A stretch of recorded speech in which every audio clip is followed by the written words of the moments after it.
स्वागत है आप सभी का tech study ITI YouTube channel पर। आईटीआई एम्प्लॉयबिलिटी स्किल्स का नया पीडीएफ आ गया था एंड उसके साथ साथ हमने आपकी तैयारी भी शुरू करा दी थी। तो निमी का जो नया पीडीएफ है जिसमें 505 क्वेश्चंस हैं, अभी तक हम लोग उसमें 3 पार्ट कर चुके हैं, आज उसका चौथा पार्ट है। एंड आज के पार्ट में आप यहाँ देखेंगे English literacy and communication skill, इन दोनों मॉड्यूल के क्वेश्चन रहेंगे। क्योंकि जो आपका इंग्लिश लिटरेसी था उसमें टोटल 81 क्वेश्चन थे, तो वो सारे हो चुके हैं। तो उसके आगे के जो क्वेश्चंस हैं वो ऑब्वियस सी बात है आपके कम्युनिकेशन स्किल के रहेंगे। तो आप चाहे सभी 1 साल वाले ट्रेड से हैं, चाहे 2 साल वाले ट्रेड में फर्स्ट ईयर से हैं, तो आप सभी के लिए इन्हीं क्वेश्चन से आपके एग्जाम में आने वाले हैं। जो प्रश्न 25 प्रश्न आएंगे, आप सभी को पता है। तो चैनल पर नए हैं तो सब्सक्राइब कर लीजिएगा। इसके पहले कि आपने 3 पार्ट नहीं देखे तो डिस्क्रिप्शन में लिंक है, आप ज़रूर देखिएगा। एंड जैसा हमने आपसे प्रॉमिस किया है, हर दिन आपको हम 2 पार्ट देंगे, सुबह 1 पार्ट एंड शाम को 1 पार्ट। इस तरह से आपका 10 दिन में हम 20 पार्ट में पूरा एम्प्लॉयबिलिटी स्किल आपके एग्जाम से पहले हम कंप्लीट करा देंगे, नया वाला। तो आइए स्टार्ट करते बिना किसी देरी के। ये फिर से हम आपके सामने एक बार मॉड्यूल रख दे रहे हैं, आप इससे समझ जाएंगे कितने मॉड्यूल में इतने क्वेश्चंस आपके टोटल आने हैं। ठीक है, 81 आज कंप्लीट करेंगे, प्लस 73 में से 19 क्वेश्चन हम लोग इसका भी आज कंप्लीट कर लेंगे। इसके बाद ऐसे हम लोग मॉड्यूल वाइज चलेंगे। ठीक है, क्वेश्चन का हमने सीरियल नंबर नहीं बदला है, जिससे आप पीडीएफ हिंदी या इंग्लिश आपको जो हम शेयर करें तो वहाँ आपको क्लियर रहेगा आप किस मॉड्यूल में एंट्री कर रहे हैं, कौन से मॉड्यूल को स्टडी कर रहे हैं। लास्ट में बोनस क्वेश्चन जैसा हम सभी पार्ट्स में आपके लिए रखते हैं, तो पार्ट 3 या 2 से लिया हुआ एक क्वेश्चन हमने लास्ट में रखा है, जिसका आंसर आपको कमेंट बॉक्स में करना है। जिसका भी आंसर सही होगा उस पर हम रिप्लाई जरूर करेंगे। आइए स्टार्ट करते हैं क्वेश्चन नंबर 76 से। यहाँ देखेंगे पहला क्वेश्चन है, I am a welder, I work with. देखिए ये आपका इंग्लिश लिटरेसी का क्वेश्चन है, सिर्फ इंग्लिश में ही आपको मिलेगा। हमने यहाँ जो हिंदी रखा है आपको हिंदी सिर्फ समझने के लिए रखा है। जो बाकी मॉड्यूल हो आपको हिंदी इंग्लिश दोनों में आपके एग्जाम में मिलेंगे, लेकिन इंग्लिश लिटरेसी चैप्टर आपको सिर्फ इंग्लिश में मिलेगा।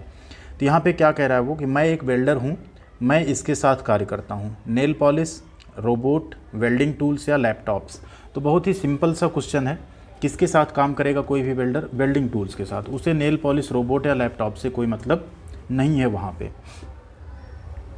अगला क्वेश्चन है 77, when you say I am sorry please come tomorrow, you are. आप अगर किसी से कह रहे हैं कि आई एम सॉरी मतलब मुझे माफ़ करना या क्षमा करना, कृपया आप कल आइए। टुमारो मीन्स होता है आने वाला कल, एस्टरडे मीन्स होता है बीता हुआ कल, टुडे मीन्स आज। तो आप क्या कह रहे हैं? आप कल आइए, मतलब आप किसी से क्या कर रहे हैं? क्षमा मांग रहे हैं। तो ये आप क्या हैं? बीइंग र्यूड मतलब आप बहुत असभ्य हैं। फाइटिंग यानी लड़ाई कर रहे हैं। इग्नोरिंग यानी अनदेखी कर रहे हैं किसी की। या बीइंग पोलाइट आप विनम्र हैं।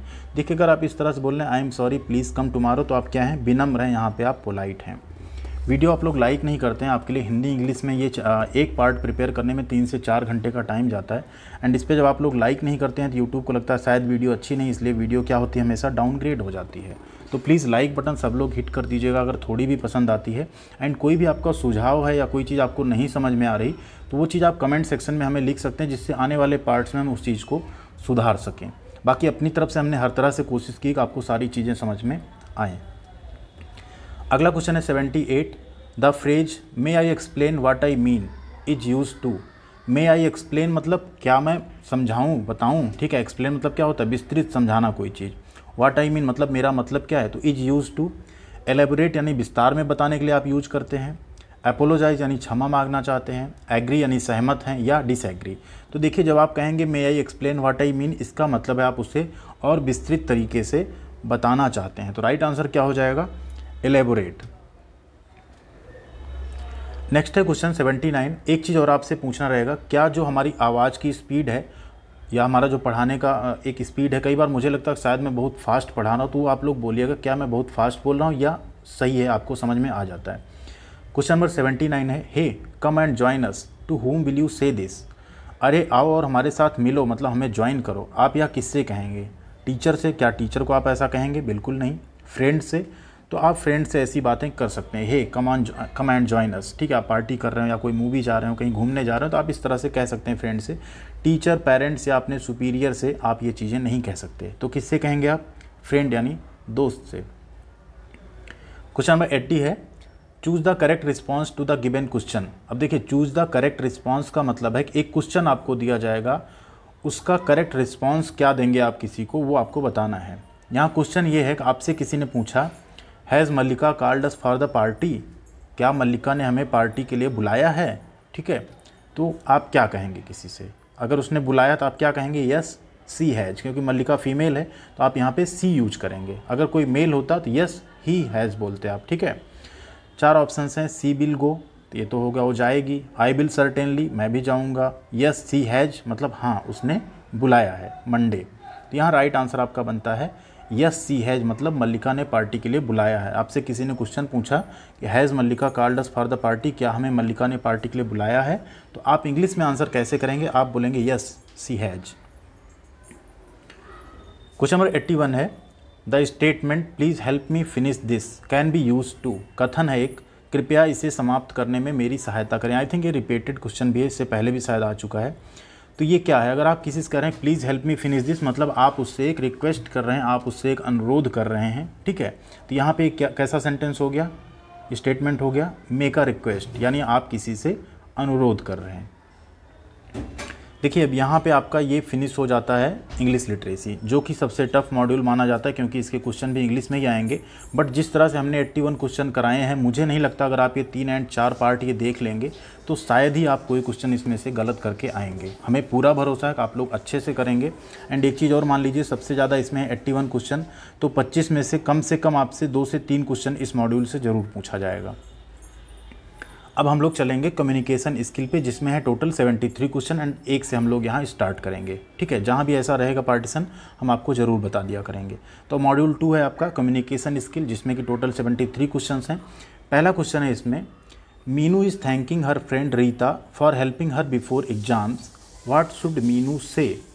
मीनू ने क्या किया, परीक्षा से पहले रीता को, जो रीता ने उसकी मदद की थी उसके लिए रीता को क्या बोला, थैंक यू, ठीक है।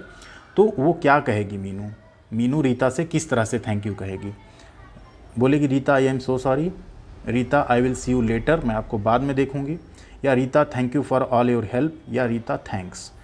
तो रीता थैंक्स जो है तो ये थैंक्स ही, बट ये ना पूरा क्लियर मैसेज नहीं दे रहा है, थोड़ा सा रूड बिहेवियर लगेगा। तो यहाँ पे राइट आंसर है आपका Rita thank you for all your help. आपकी कोई अगर मदद करता है तो आप उसमें बोलिए thank you for all your help, सिर्फ आप बोलेंगे थैंक्स, तो ये थोड़ा सा ना रूड सा फील होगा कि आपको बहुत ज़्यादा उसकी इज्जत है नहीं जो उसने आपकी हेल्प की यहाँ पे। अगला क्वेश्चन है, क्वेश्चन नंबर 2 है, व्हाट इज़ कम्युनिकेशन। कम्युनिकेशन मतलब होता है संचार। एक मैसेज कोई आप कन्वे कर रहे हैं और दूसरे तक पहुँच रहा है एंड वो उसको समझ पा रहा है, उसे हम बोलते हैं कम्युनिकेशन। सपोज करिए आप व्हाट्सएप पे किसी को कोई मैसेज करते हैं, आपने मैसेज किया लेकिन सामने वाले ने अगर उसे समझा ही नहीं क्या है, तो वो कम्युनिकेशन आपका सबसे गलत कम्युनिकेशन है। सपोज करिए सामने वालों को उर्दू नहीं आती, आपने उर्दू में मैसेज कर दिया, या उसे तमिल तेलुगु नहीं आती, आपने उसमें लिख के मैसेज कर दिया, तो फिर क्या हुआ, एक पुअर कम्युनिकेशन हुआ। तो यहाँ पूछा जा रहा है कम्युनिकेशन क्या है। Encoding decoding, send and received, receiver and sender, या डिकोडिंग इज़ ग्रेटर देन का सिंबल आपको देखने को मिलेगा यहाँ। इसका मतलब क्या एक्चुअल में हम बताएंगे आपको। देखिए जब आप कोई मैसेज कहीं भेजते हैं, सबसे पहले आप उसे क्या करते हैं, इनकोड करते हैं, आप लिखते हैं, ठीक है। मान लीजिए आपने मैसेज कोई लिखा, उसे बोलते हैं इनकोडिंग। एंड जब वो आपका रिसीवर के पास पहुंचता है, आप हुए सेंडर, जब वो रिसीवर के पास पहुंचता है एंड वो उसको ओपन करके पढ़ता है, उसे बोलते हैं डिकोडिंग यहाँ पे। तो यहाँ पे इनकोडिंग जो है ना, ये ज़्यादा मैटर करती है। अभी हम आपको इसको एग्जाम्पल के साथ समझाएंगे। सपोज करिए आप कोई टीवी में ऐड देखते हैं, तो जो कंपनी है उसने जो एडवर्टाइज़ किया, उसने क्या किया, उसे पहले इनकोड किया उस चीज़ को, एंड उस एडवर्टाइज़ को देख के आप उस चीज़ को डिकोड कर पाते हैं। हाँ ये प्रोडक्ट देखो कितना अच्छा है, इतना इसके बारे में एडवर्टाइज में बताया गया, किसी एक्टर ने बताया, किसी एक्ट्रेस ने बताया, तो आप उसके अकॉर्डिंग उसको समझ पाते हैं। तो यहाँ पे इसको हम समझाने का एग्जांपल अगर आपको लें, तो यहाँ पे देखेंगे इनकोडिंग जो है वो कम्युनिकेटर जो होगा, पहले वो इन्वायरमेंटल ऑर्गेनाइजेशन सबको मिला के देखेंगे आप, इनकोडिंग का ज़्यादा प्रोसेस है, ठीक है। डिजिटल आर्ट के through information, news, photo, cartoon कुछ भी बना के आपको वो मैसेज आपके दिमाग में करते हैं, आप इसको समझ पाओ। देन जो हम सामने वाले हैं, हम लोग जब उसको देखते हैं तो हम उसको डिकोड कर पाते हैं। कोई चीज़ अगर पिक्टोरियल फॉर्म में, कार्टून के फॉर्म में, डिजिटल आर्ट में रहती तो हम उस चीज़ को जल्दी डिकोड कर पाते हैं, बजाय अगर वो लिखी हुई हो, ठीक है। तो जो डिकोडर है फिर उसको आसानी से समझ लेता है। तो यहाँ इनकोडर हमेशा जो होता है डिकोडर से आप कह सकते हैं बड़ा रोल प्ले करता है किसी भी कम्युनिकेशन में। इनकोडिंग आप जितनी अच्छी किसी मैसेज की करेंगे, सामने वाला उतनी जल्दी उसको समझ पाएगा। शायद थोड़ा लंबा हो गया इस क्वेश्चन पे डिस्कशन, बट हमने समझाने के लिए आपके किया था। तो यहाँ पे राइट आंसर आपका होगा encoding is greater than decoding. अगला क्वेश्चन है, the teacher sad right the topic of the experiment on the top right corner of the page. Teacher ने क्या कहा, ठीक है, कि जो एक्सपेरिमेंट है उसको टॉप राइट कॉर्नर, पेज के टॉप राइट कॉर्नर पे आप क्या करो, लिख दो जो आपका टॉपिक है, ठीक है। तो ये क्या है, दिस इज, ये कैसा कम्युनिकेशन है बेसिकली। तो ये कम्युनिकेशन कैसा है? अ क्लियरली कम्युनिकेटेड इंस्ट्रक्शन है, एक स्पष्ट रूप से संप्रेषित निर्देश है। अ फ्रेंड रिक्वेस्ट है, no clear to understand, not clear to understand sorry, an apology to a friend. तो यहाँ पे आपका क्या है? ये बिल्कुल क्लियर है, एक क्लियर कम्युनिकेटेड इंस्ट्रक्शन है कि सभी लोग जो कॉपी है उसके टॉप राइट कॉर्नर पे एक्सपेरिमेंट का टॉपिक लिखेंगे। क्वेश्चन नंबर 4 है, Ankit made a mistake and Riya wants to point it out to him, Riya should say. Ankit ने क्या की? एक गलती की, एंड जो रिया है वो क्या चाहती है? पॉइंट आउट करे उस चीज़ को कि आप तुमसे ये गलती या आपसे ये गलती हुई है। तो रिया क्या कहेगी? आई एम सो सॉरी, यानी मुझे माफ़ कर दो, you are a bad person, आप एक बुरे व्यक्ति हो, या I need to talk to you about something, मुझे आपसे कुछ बात करनी है, या कैन बी ईट समथिंग, क्या हम कुछ खा सकते हैं। तो रिया पोलाइटली उससे क्या कहेगी कि I need to talk to you about something, and जब वो कहेगा येस, उसके आगे फिर रिया एक्सप्लेन करेगी कि ये मिस्टेक तुमने की थी, इस चीज़ को तुम्हें रेक्टिफाई करनी चाहिए, करेक्ट करनी चाहिए। नेक्स्ट है question 5, when a communicator uses harsh words to point out errors it will. जब भी कोई कम्युनिकेटर जो है वो त्रुटियों को इंगित करने के लिए, हार्श वर्ड मतलब होता है कठोर शब्द प्रयोग करना, तो उससे क्या होगा? ठीक है, इट विल क्या होगा? बी विल रिसीव्ड, यानी अच्छी तरह से प्राप्त हो जाएगा आपको मैसेज या कम्युनिकेशन। सॉल्व द इशू, सारा जो इशू है, मुद्दा है, उसका समाधान हो जाएगा। या लीड टू मोर प्रॉब्लम, मतलब ज़्यादा समस्याओं का कारण बन जाएगा। या help the receiver and receiver की मदद करेगा। तो अगर कोई आप मैसेज किसी को कम्युनिकेट कर रहे हैं एंड आप बहुत बैड वर्ड्स यूज़ करते हैं तो आप समस्या को और ज़्यादा बढ़ा देते हैं। अगर सामने वाला उसको समझना भी चाह रहा होगा तो वो उसको नहीं समझेगा, बल्कि आपका वहाँ झगड़ा हो जाएगा। अगला क्वेश्चन है, क्वेश्चन नंबर 6 है, how to recognise effective communication. एक प्रभावी संचार की पहचान आप कैसे कर सकते हैं, कैसे आप उसे रिकॉग्नाइज कर सकते हैं कि ये कम्युनिकेशन एक इफेक्टिव कम्युनिकेशन है। बेसिकली इफेक्टिव कम्युनिकेशन का मतलब होता है कि जैसे आप कोई कम्युनिकेशन, कोई चीज़, मैसेज कम्युनिकेट किए, उसे सामने वाला बिना किसी देरी के समझ जाए। ठीक है, एक्सप्रेशंस, आपका हाव भाव जो है अच्छा होगा तो इफेक्टिव कम्युनिकेशन होगा। आपकी वॉइस का टोन जो है, आवाज़ का लहजा वो अच्छा होगा तब वो समझेगा। बॉडी लैंग्वेज आपकी सही होगी बोलते टाइम तब वो समझेगा, या ऑल ऑफ द अबव। तो ऊपर की सभी चीज़ें अगर सही होंगी तब वो एक इफेक्टिव कम्युनिकेशन कहा जाएगा। नेक्स्ट क्वेश्चन है, an angry persons body language will be. एक क्रोधी व्यक्ति की हाव भाव क्या होगी? शांत, तो बिल्कुल शांत तो नहीं रहेगा। फ्रेंडली, फ्रेंडली तो हो ही नहीं सकता है क्रोधी व्यक्ति। ठीक है, आपको गले थोड़ी लगा लेगा क्रोध में वो। अगला क्या है, एग्रेसिव, यानी आक्रामक रहेगा एकदम। या रिलैक्स्ड एंड सूथिंग, यानी आराम और एकदम सुखदायक पोजीशन में बैठा होगा। तो क्रोधी व्यक्ति या आपको गुस्सा आता है तो आप कैसे हो जाते हैं? हम हो जाते हैं उसमें एग्रेसिव यानी आक्रामक। बहुत ही बुरी चीज़ है, गुस्सा नहीं आना चाहिए, बट अगर आ रहा है किसी बात पे तो कोशिश करना चाहिए उसे कंट्रोल करना चाहिए। तो क्रोधी व्यक्ति की बॉडी लैंग्वेज कैसी होती है? हमेशा एग्रेसिव यानी आक्रामक होती है। क्वेश्चन नंबर 8 है, one way of improving your communication skill is. अपने संचार कौशल में सुधार करने का एक तरीका है।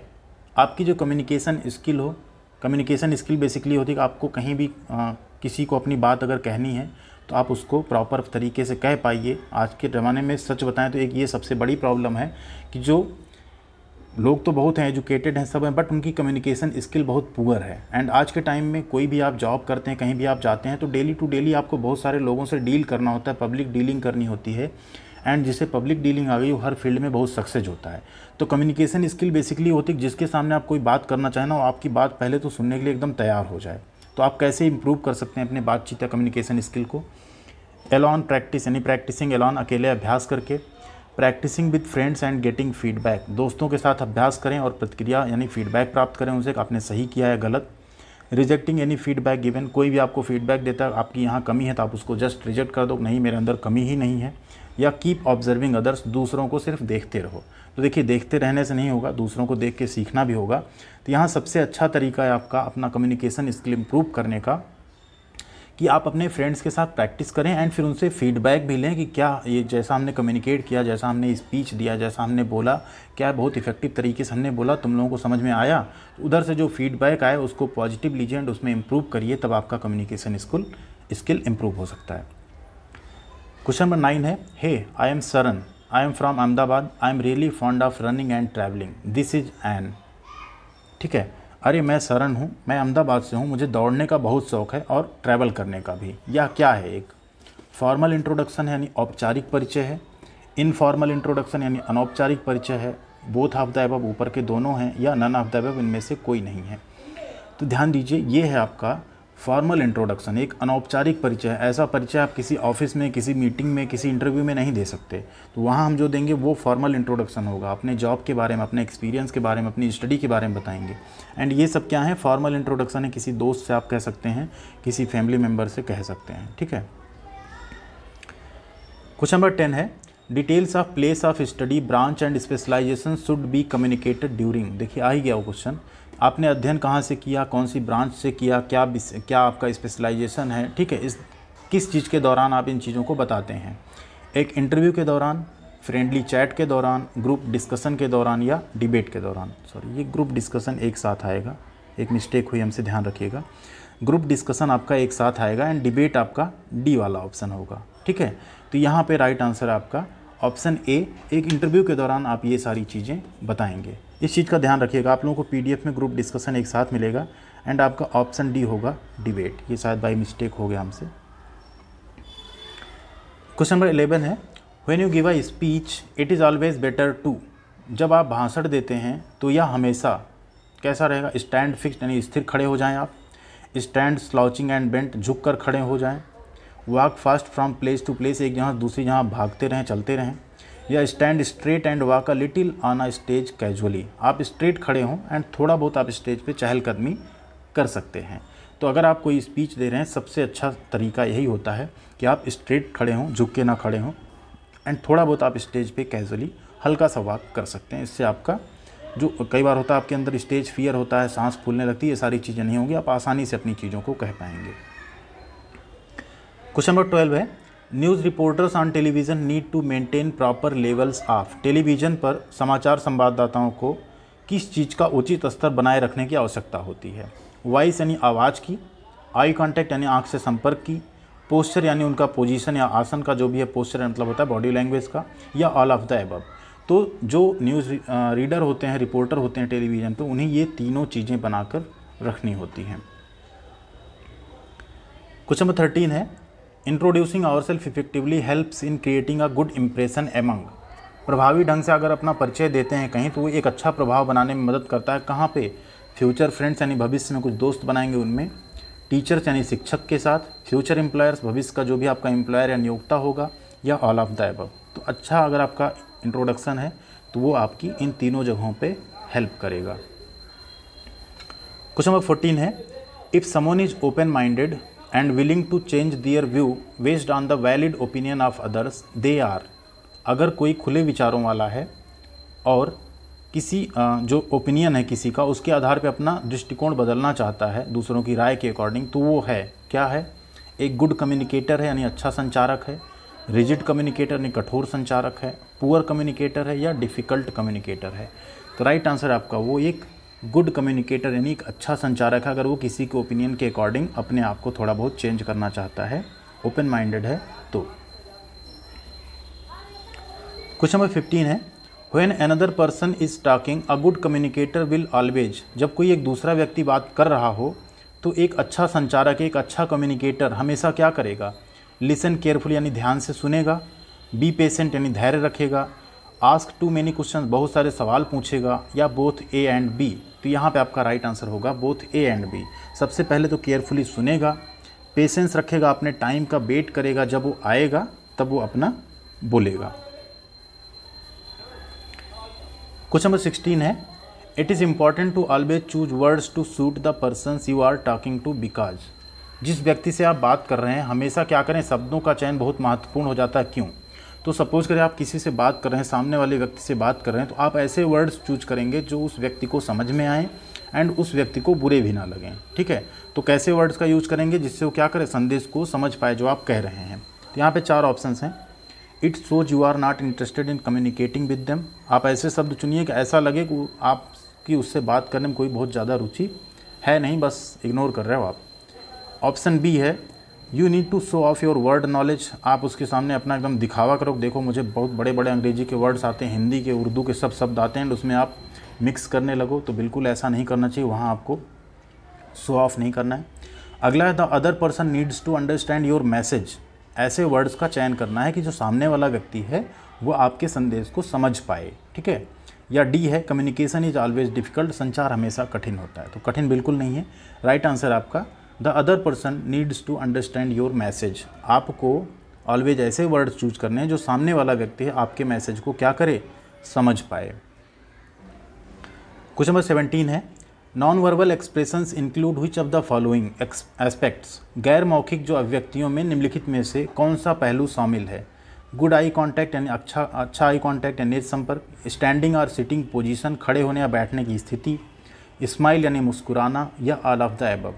देखिए यहाँ पे नॉन वर्बल कम्युनिकेशन मतलब ही होता है आपका फेशियल एक्सप्रेशन, आपका हाथ का मूवमेंट, आपका आई कॉन्टैक्ट, आपका बॉडी लैंग्वेज, ये सब आपके क्या होते हैं, नॉन वर्बल एक्सप्रेशन होते हैं नॉन वर्बल कम्युनिकेशन के अंतर्गत। तो ये तीनों आपका यहाँ पे ऑल ऑफ द अबव आपका राइट आंसर हो जाएगा।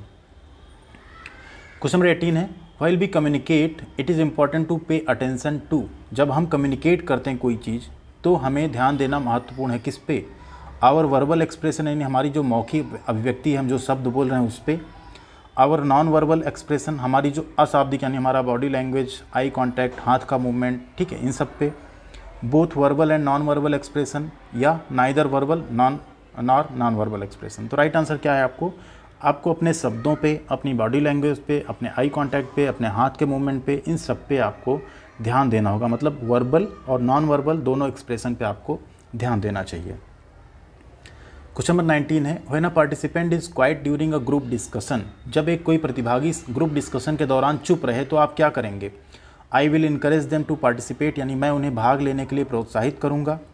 Use the chance to speak बोलने के मौके का आप इस्तेमाल कर लेंगे। फॉरगेट दियर प्रेजेंस उसकी उपस्थिति ही भूल जाएंगे, को बैठा है बीच में। या स्पीक ऑन दियर बिहाफ उनकी ओर से आप बोलेंगे। तो आप क्या करेंगे, आप उसे इनकरेज करेंगे कि आप भी इसमें पार्टिसिपेट करो, आप भी अपने पॉइंट ऑफ व्यू या अपने कुछ टॉपिक्स, जो ये टॉपिक है इस पर आप कुछ अपने विचार रखें। राइट आंसर क्या हो जाएगा आपका ऑप्शन ए। अब आ गई आपकी बारी बोनस क्वेश्चन, आंसर जरूर करिएगा, काफ़ी इंपॉर्टेंट क्वेश्चन है, हमने आपको इसको समझाया भी था पार्ट 2 में। How many phases are there in a telephone call. Telephone call में कितने चरण होते हैं, 2, 4, 6 या 3। कौन सा ऑप्शन सही है, क्या आंसर सही है, आप लोग ज़रूर कमेंट करके बताइएगा। उम्मीद करते हैं वीडियो आपको पसंद आई होगी। पार्ट 4 कंप्लीट हो गया। अभी हम लोग सिर्फ आप देखेंगे तो अप्रॉक्स हम लोग 100 क्वेश्चन कर चुके हैं, तो काफ़ी हम लोग ठीक ठाक चल रहे हैं। हम लोग जल्दी कवर कर लेंगे इसको। वीडियो को लाइक नहीं किया तो कर दीजिएगा, शेयर जरूर करिएगा सभी ग्रुप में अपने साथ। एंड चैनल पे नए हैं तो सब्सक्राइब करके बेल आइकन को हिट करिएगा। यहाँ पे आपको ITI की स्टडी, जॉब्स, अप्रेंटिसशिप, ITI का अपडेट सब कुछ रेगुलर बेसिस पे मिलती रहेगी। टेलीग्राम चैनल का लिंक है डिस्क्रिप्शन में, आप चाहें तो वहाँ भी ज्वाइन कर सकते हैं टेक स्टडी ITI नाम से। एंड आपकी कोई क्वेरी या सुझाव हो तो आप techstudyiti@gmail.com पे हमें मेल भी कर सकते हैं। Thank you.